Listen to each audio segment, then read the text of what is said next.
You know, I've gotten as many as 12 half-hour videos on this memory card. And I don't know how many more it could take, but it stops every 30 minutes. I got to turn it off, turn it back on, and that's what I just did. I just finished part 13. This will be the conclusion, but it's part 14. Now, I did this chapter a few weeks ago, and I finished it in 11. And God says it's because I'm talking too much. Just read the book. You gotta understand, He controls what I say. If I'm talking too much, He's having me talk too much. Probably it'd be frustrating.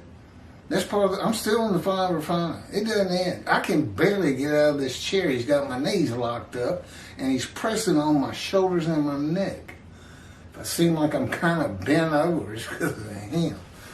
Because I watched this video and I asked Him, why do you have me bent over? I'm your representation. So anyway, this is where I left off. I'll repeat it. My righteous servant in 13, this is part 14, chapter 21 of the book, titled, Isaiah 53, and the day of the Lord.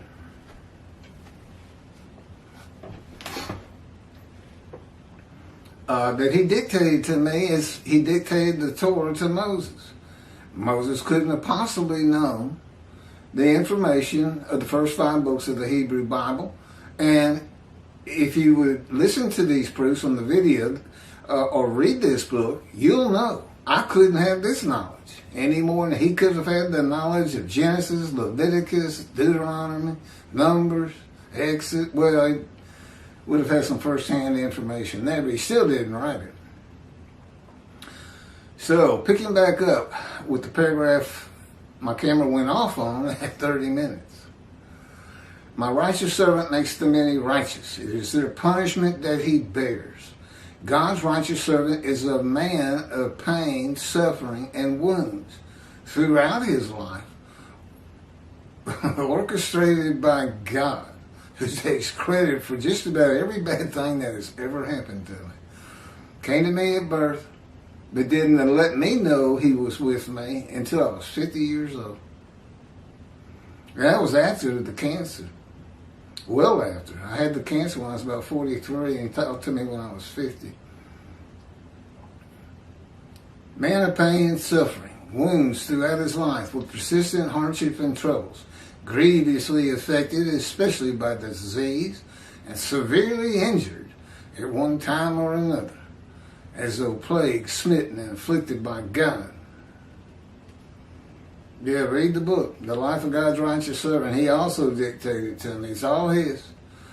I didn't have to learn the information. It's my life to show how I fit that paragraph right there. These are the qualities that identify Him as God's righteous servant who makes the many righteous.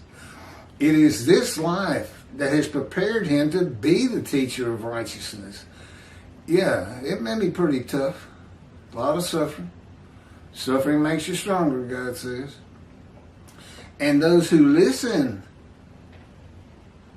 to and heed me and repent of their future sins, the new covenant, having forgiven all past sins, in the practice of Judaism and returning to synagogue, are made righteous and remain righteous and go into the scroll of remembrance. That scroll is very important. That's a complete change in the day of the Lord. He's just leaving the people who don't worship Him and abide by His laws, evil, some people would say, sinners. It's leaving them out of the Jewish heaven. As all the prophets acted like evil and sinning was just eliminated by killing, basically, everybody who was evil and sin. But that's not the case in Malachi 3. It completely changes it. They're still going to be here on the planet. No Messianic era, heaven on earth, so to speak. That is basically man's word. It's rambling. It's where it basically comes from. And the day of the Lord books, or when the prophets talked about it, there were 7 of them, makes it sound like there'll be such a day where evil will be gone and it'll be like heaven on earth. But Rambam really expounded on it. Those who are in right standing with God are entered into the scroll of remembrance of Malachi 3. Those who God has reckoned with and dismissed when his shepherd and servant David arrives, that's me, the shepherds, are sin-free and practice Judaism. They're observant, but they are not in right standing with God. He's dismissed them. The only way they can get around that is teach this book, bring Judaism into the modern day and out of antiquity, and straighten out all these false teachings of man's word. And false teachings of some, that's God's. They just misinterpret it. Malachi chapter 3, verses 16 through 17. The Lord has heard and noted it, and a scroll of remembrance has been written at his behest concerning those who revere the Lord and esteem his name. And in the day that I am preparing, said the Lord of hosts, they shall be my treasured possession.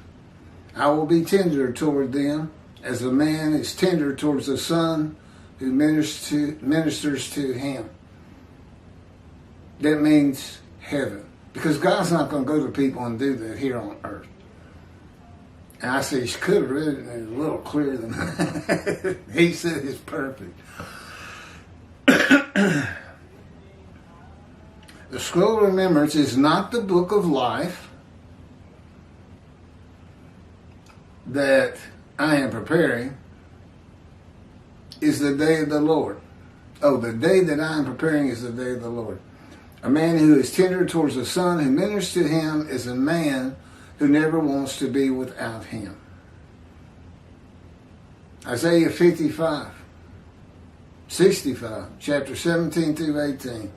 For behold, I am creating a new heaven and a new earth. The former things shall not be remembered. It's very interesting, but I don't have time to get into it right now. They shall never come to mind. Be glad then, and rejoice forever in what I am creating. For I shall create Jerusalem as a joy, and her people as a delight. Isaiah 66, verse 22. For as the new heaven and the new earth, which I will make, shall endure by my will, declares the Lord, so shall your seed and your name endure. Israel, the Jewish people, Jewish heaven. The new heaven, where the name Israel shall endure, is heaven, with the addition of the angels Israel, when the earth is no more. Heaven is only for the Jewish people. The new earth in heaven, you'll see it created. I've been there. He's shown it to me in vision. Before there was any human life, any life whatsoever, just volcanoes, tectonic plates, blowing up, separating different continents. And he's going to choose the people again. And he says it'll go for that who I choose. It might be different names, but they're going to go the same thing the Jewish people have gone through. So the Jewish people get to see their entire history unfold before them. And that's what I call the entertainment of heaven. No TVs. Okay, this is Rashi. Last verse, verse 12. And the book he's using, the verses he uses. Therefore, I will allot him a portion in public, and with the strong he shall share plunder, because he poured out his soul to death, exposed to death, and with transgressors he was counted a sinner. And he bore the sin of many and intervened for the transgressors. All that's been covered. Rashi, Midrash, Therefore, because he did this, I will allot him an inheritance and a lot in public with the patriarchs. Where's the commentary? Oh. Midrash, therefore, commentary.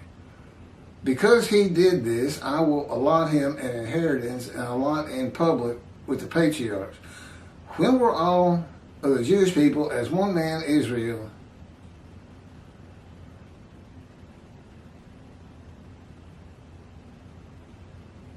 allotted an inheritance?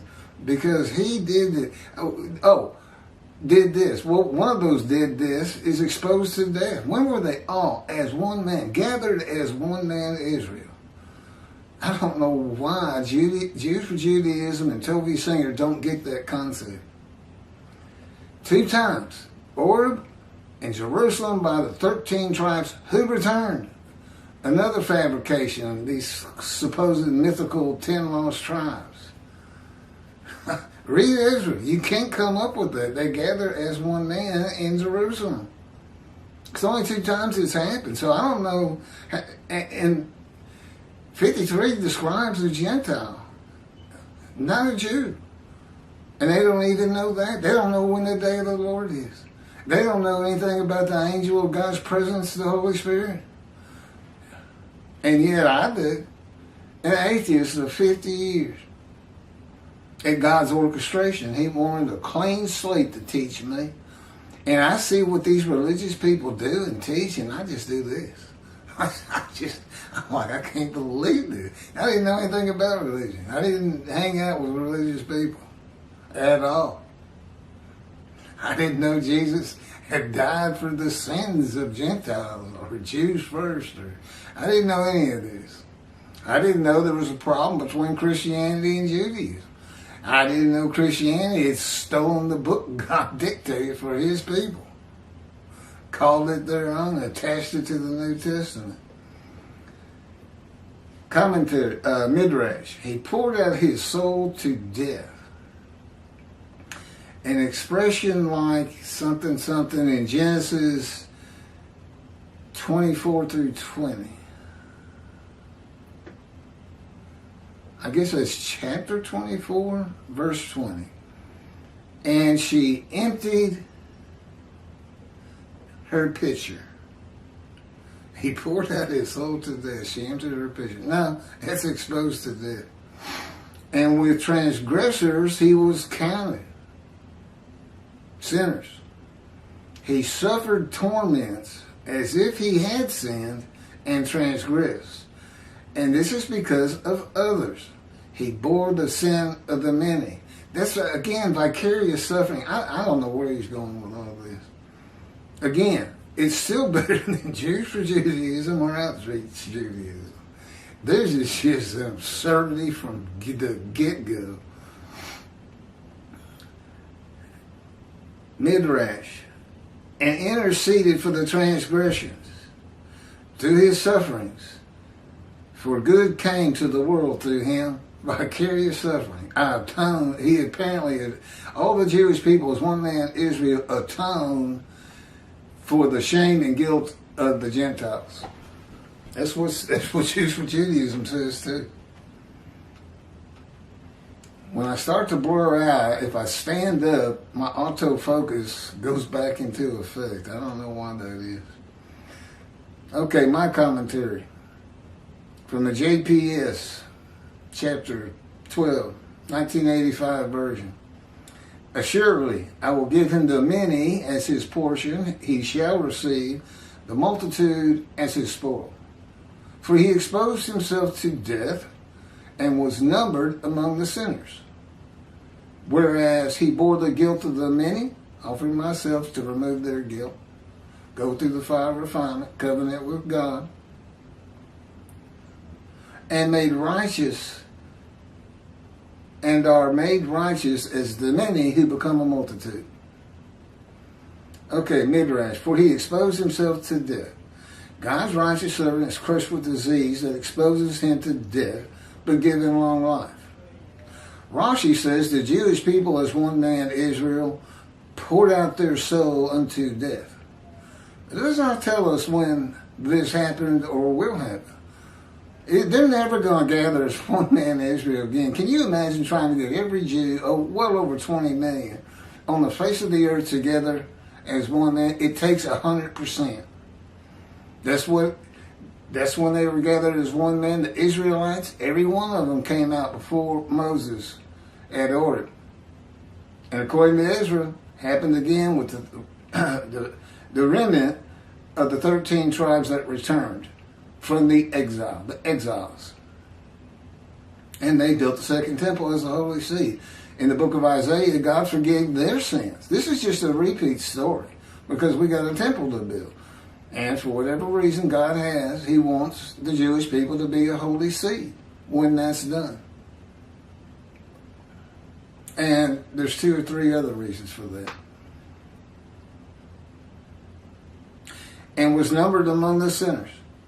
Commentary: God's righteous servant Moshiach will have been a sinner, a Gentile, not a religious man in the beginning.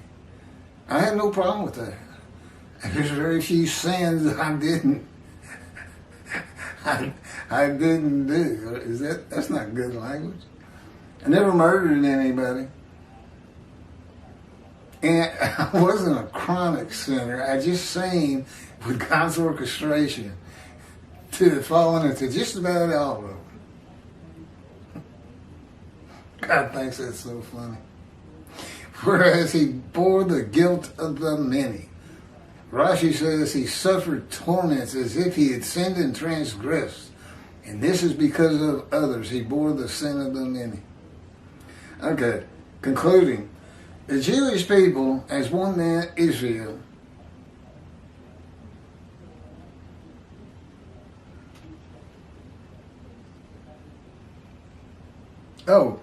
basically this is what he's saying. They're basically saying he became Jesus. Vicariously suffered for the Gentile. And that's what they teach. Bearing the sin of the many according to Rashi. This is why Rambam and many others would not agree with Rashi that Isaiah 53 described Israel. We all just went through all his commentary. Do you think it describes Israel according to Rashi? If you think this is bad, go read Tobias Singers and Jews for Judaism, the entirety of which is based on world exaltation of the Jew, which is never going to happen. Never has happened, never will happen, never meant to happen. And I guess they got it from Rambam. They point out Isaiah chapter 52, 13 or 12. Oh, 13, I'm pretty sure it is. Well, the word exalt shows up. But that's for me. That's part of Isaiah 53 that they're no part of.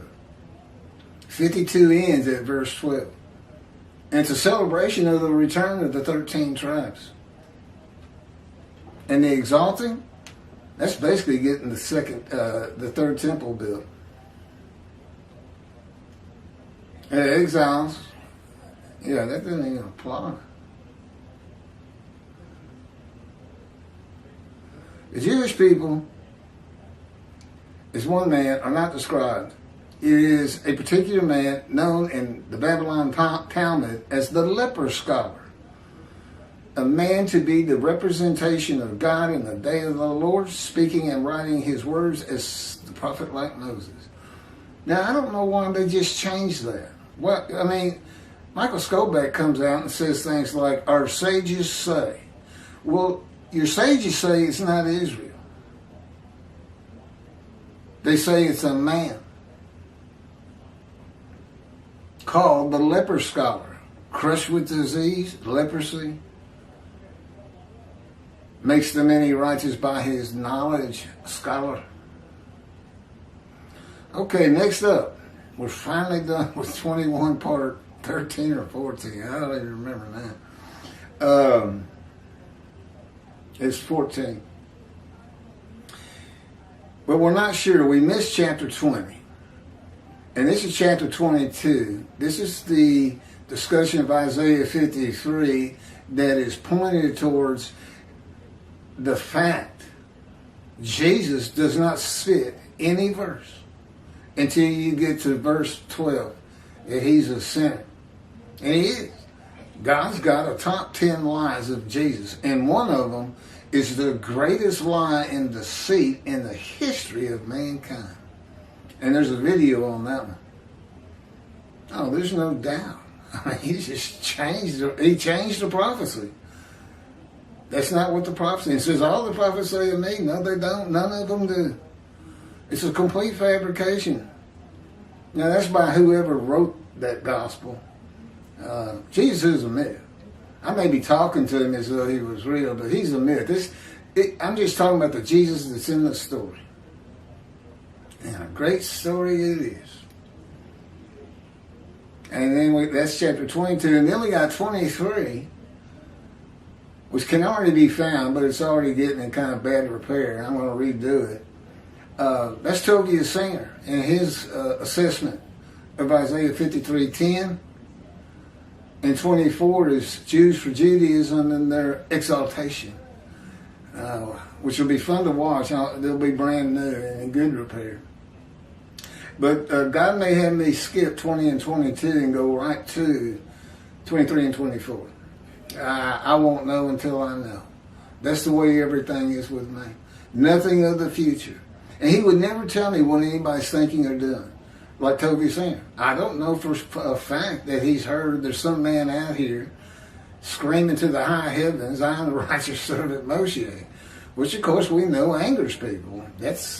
God pointed that out in verse 4.